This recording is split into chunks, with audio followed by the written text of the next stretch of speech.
Hello, Joyce and classmates. Today we're going to be discussing the mental health topic of postpartum depression and how it would affect a teenage girl living in the community of Moss Park in Toronto. Today's presentation will be given by Dawa, Kamal, Caitlin, Catherine, and myself, Crystal. Felicia agrees to fill out an Edinburgh postnatal depression screening questionnaire and scores 17. She does not have thoughts of harming herself or Chloe. She states, I feel like nothing really makes me happy anymore. I miss my friends at school, and all I do all day is sit at home and take care of Chloe. Her formula is getting really expensive, and my mom can't really help much. Chloe is a happy and healthy formula-fed baby. She was born full term and is up to date on all of her immunizations. The nurse recognizes that Felicia is expressing signs of postpartum depression and would benefit from a referral to a specialist. The nurse also realizes there are many community resources that would help Felicia receive the assistance she needs. The following slides will be based upon this entire situation that Felicia is going through. So to start us off, our presentation will be based on the following case study. Felicia, a 16-year-old mother, is a frequent participant in a community well baby group for teenage mothers with her 6-month-old daughter, Chloe. She has been attending this free and voluntary program on a regular basis since Chloe's birth. The nurse notes that Felicia has come to the program today after missing the last scheduled visit. After a quick chat with Felicia, the nurse notes that she is withdrawn, sleepy, and not concentrating on the visit. Chloe is fussing in her stroller, and Felicia does not make a move to comfort her. The nurse suspects that Felicia may be suffering from postpartum depression and decides an assessment is in order. Felicia is a Black, English-speaking girl that lives in the Moss Park area of downtown Toronto. She lives in a 2-bedroom apartment with her mother and 10-year-old brother that is subsidized by the Toronto Community Housing Corporation. Felicia has not seen her father in many months and is the result of a teenage pregnancy herself. Her mother does not work and receives money each month from Ontario Works. Felicia became pregnant at the age of 15 and had to drop out of school after the birth of her daughter. Her mother suffers from bipolar disorder, and as she is frequently unmedicated, Felicia does not trust her to watch Chloe while she attends school. Felicia did not get any further than grade 10. Felicia suffered from irregular periods and did not find out she was pregnant until she was 20 weeks along. When she discovered she was pregnant, she attended prenatal clinics run by the Toronto Public Health because she does not have a family doctor. Chloe's father denies that she is his child, and Felicia does not receive any child support. Thank you, Crystal. My name is Caitlin. I will be talking to you a bit about teenage pregnancy. So, what is teenage pregnancy? Well, it is pregnancy that occurs in women usually between the ages of 13 and 19. It's important to discuss just because it has a lot of implications for both the mother and the baby. As you can see, there are some health effects that can affect the baby, such as often preterm labors, low birth weights, stillbirths, prenatal mortality, increased chances of SIDS. And then for the mother, you're going to more often see things like proteinuria, anemia, UTIs, preeclampsia, complications from STDs, and even attempts at unsafe abortions. It's also important to note that there may be use of drugs and alcohol, especially if the teen doesn't know that she's pregnant. And interestingly, there's an increased chance of repeat pregnancy within 2 years for teenagers that do become pregnant. So who's at risk?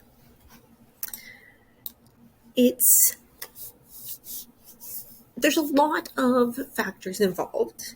It's a complex system, but the driving force is some socioeconomic status. And teenage pregnancies are much, much, much more prevalent in areas of socioeconomic disadvantage. while there are other risk factors involved, like race and people of ethnic minorities, people with mental health concerns, the driving force is still low socioeconomic status. That is the number one predictor of teenage pregnancy. To be fair, a lot of these things are intertwined and may lead to the multifactorial landscape of the issue at hand, but that will be our number one sign to look out for. So, what about Moss Park? Well, when we combine this information that we have about teen pregnancy with the findings that we had from our windshield assessment of Moss Park, we can hypothesize that there is likely an increased risk of unintended teenage pregnancies within this community. When we looked at the community, we could see that it was one with a low socioeconomic status. It was a low-income neighborhood. It did have a higher rate of mental health concerns. It was very diverse. And so these are things that could put the teenagers there at a higher risk.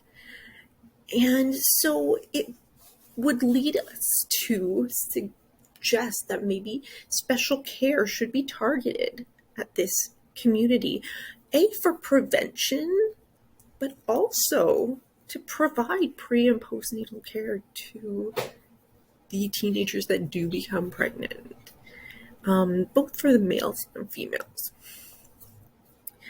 And with that, I will hand it over to Kamal to discuss this postpartum depression with you. All right, Kamal, give it over to you. Thanks.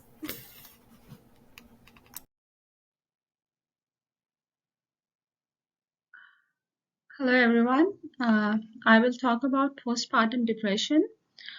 Postpartum depression is a type of depression that is more severe and lasts for a longer period of time. It usually begins within the first month of childbirth, but can happen at any point throughout the first year and last for weeks to months. It can progress to chronic periods of depression in most serious patients. PPD is clinically similar to a depressive episode that occurs at any other point in a woman's life, other from the fact that it occurs immediately after childbirth.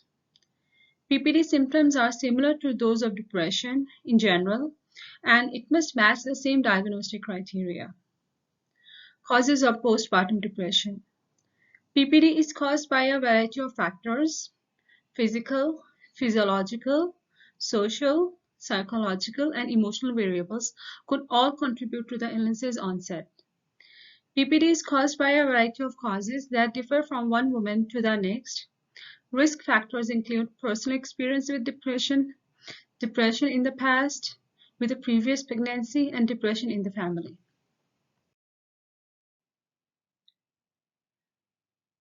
Signs and symptoms of PPD. Although each woman is unique, the following are some of the more frequent signs and symptoms of PPD. Depression or depression combined with anxiety. Anhedonia, which involves the loss of interest in things that would normally bring pleasure, including the baby. Changes in weight or appetite, which may involve gaining or losing weight. Sleep disturbance and exhaustion are frequent depression symptoms, but they are difficult to diagnose because both are normal for new mothers. Physical sensations of sluggishness or restlessness, excessive emotions of shame or worthlessness, which can be aggravated by failing to bond with the infant during a time when intense joy and affection are required.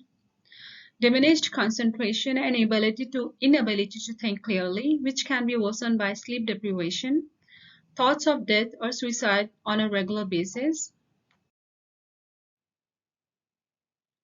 Because major changes in sleeping patterns, interest, cognitions, energy levels, moods, and body weight are a natural aspect of a new motherhood, signs of depression are frequently overlooked in new moms.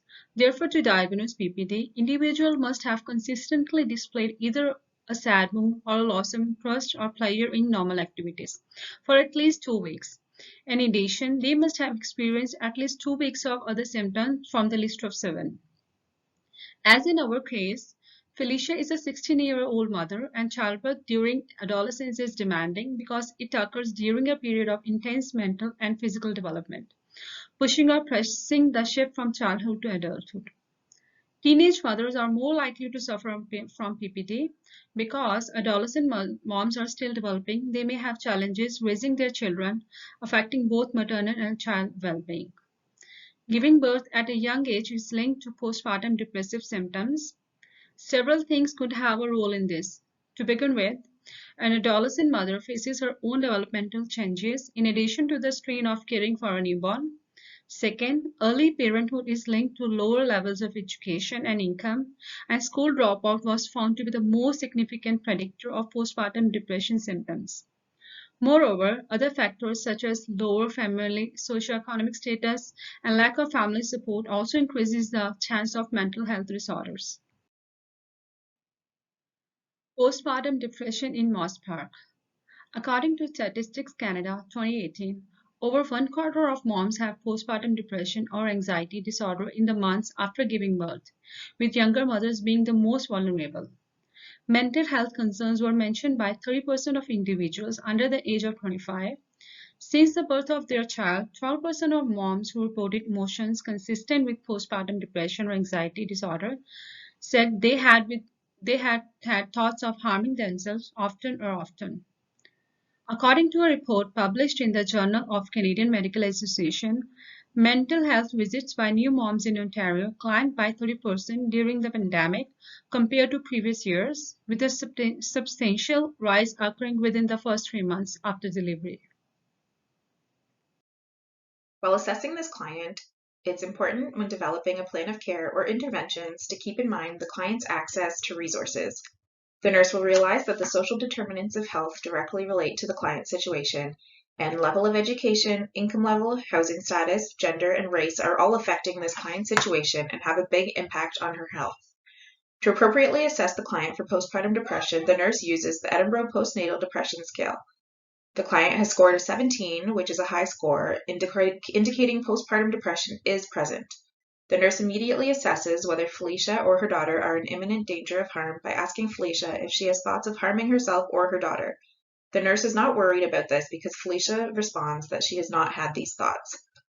Referrals to appropriate resources and healthcare providers, such as a therapist, psychologist, or social worker, will help Felicia to learn strategies for dealing with this situation. In determining the best course of action for Felicia, the nurse will refer to materials such as the Interventions for Postpartum Depression document provided by the RNAO and the ADAPT-E process, a document provided by Public Health Ontario, which outlines guidelines for screening for postnatal depression. The nurse will assess the client using their clinical judgment and assess the client's readiness to deal with this situation. Client education and willingness to learn coping strategies will play a big part in treatment. As always, it will be important to create a plan of care tailored directly to this client and their specific needs. According to Alba, pregnancy and the transition to motherhood accounts for a major life event and one that can be very stressful. A woman's biopsychosocial well-being is affected, making a woman vulnerable to mood disorders such as postpartum depression. It gets even harder when postpartum depression is experienced by an adolescent mother because it interferes with normal teenage activities and the focus shifts from personal needs to those of the baby. As per our case, some of the risk factors are the patient's history, low socioeconomic status, and limited social support. This is demanding for an adolescent who herself is still maturing physically and psychologically. As per nursing considerations, nurses have the responsibility to educate, screen, and refer women experiencing postpartum depression to address lack of knowledge about PPD and reluctance to seek treatment when needed. Nurses can make postpartum mood disorders clearer and easier to understand by letting women know that they are not alone, are not to blame, and can be better. Nurses can offer guidance by informing them about PPD risk factors, symptoms, and treatment options. Teach-back technique can help mothers to retain learnings, and home visits can be an avenue for educational support. Brochures and websites that can support further education can also be provided. Nurses should also facilitate provision of peer support and the involvement of family members in the provision of care to patient. Nurse can help the patient by securing appointments with a family doctor and specialist.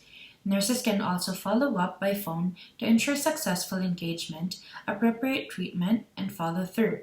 Nurse can support the patient by encouraging to express their fears and concerns every time it calls for it. Helping plan activities of daily living including self-care, diet, sleep and exercise, assessing support network, and suggesting ways these people can be involved.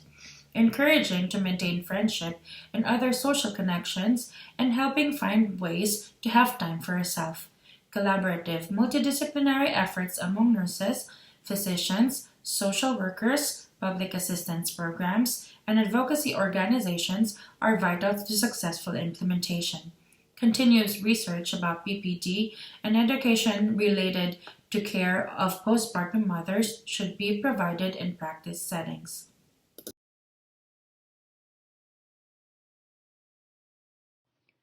Hi everyone, this is Dala. Today I'll be talking about the community resources for postpartum depression. First, we have South Riverdale Community Health Center Family Program. They provide services for new mothers experiencing feelings of sadness after the childbirth and mothers with postpartum depression. They provide services such as programs for new mothers, one-to-one support from nurse and social workers, and also provision of free childcare and snacks during the program. The program is offered in conjunction with Toronto Public Health, East York Mental Health Counseling Agency, Michael Garron Hospital, and Southeast Toronto Family Health Team. They have 12-week sessions with 8 to 12 new mothers who attend each session. Next, we have East Toronto Postpartum Adjustment Program from Michael Garron Hospital Family Birthing Center. Michael Garron Hospital partners with Toronto Public Health and community partners in offering access to a variety of supports to parents anytime during pregnancy or after birth.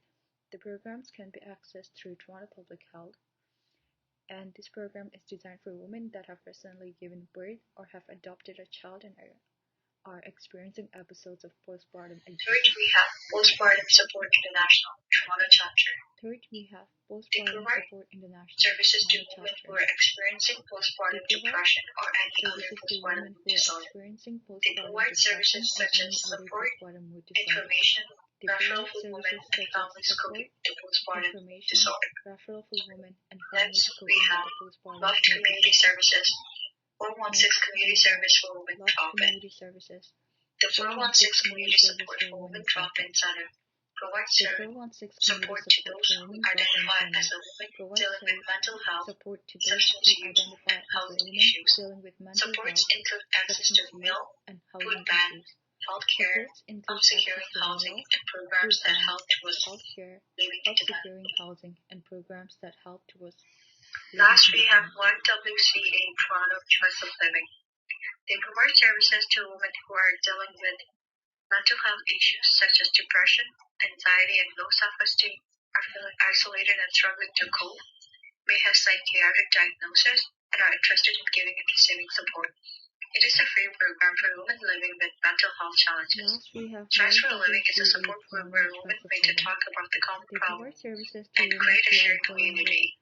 mental With the health support of issues such as program depression, facilitators, anxiety, women and help low each other self-esteem, find positive are feeling paths through isolated and challenges. struggling to cope, It also may provides have opportunities for psychiatric women to diagnosis, and broaden are their interested in choices and giving and build receiving coping support. skills, It a is a space free where program women for can women connect with living the with others mental in an health atmosphere challenges. of acceptance Choice and for Living is judgment, a support group where and women meet information to to talk help about women the make common decisions problems about their mental and health, create a shared community. well-being, including finding With the resources support and of program referrals. facilitators, Thank we you. can help each other find positive paths To touch a through little further challenges. into the community It also resources provides that DOA has opportunities for women provided, to there's improve some their other self-esteem community and resources that may self-worth. benefit Felicia A that space are where women can connect directly with related others to and postpartum foster depression. acceptance and mentorship. The family law The information information centers are free community services that are sections of available for mental people to health, access about separation, divorce, including family justice, resources and and local referrals. community resources. Thank you. They will be able to assist Felicia in receiving the help she needs in order to start receiving child support. Also, the Allen Gardens Food Bank would be a helpful resource for Felicia to assist with baby formula to help offset these high costs for Felicia.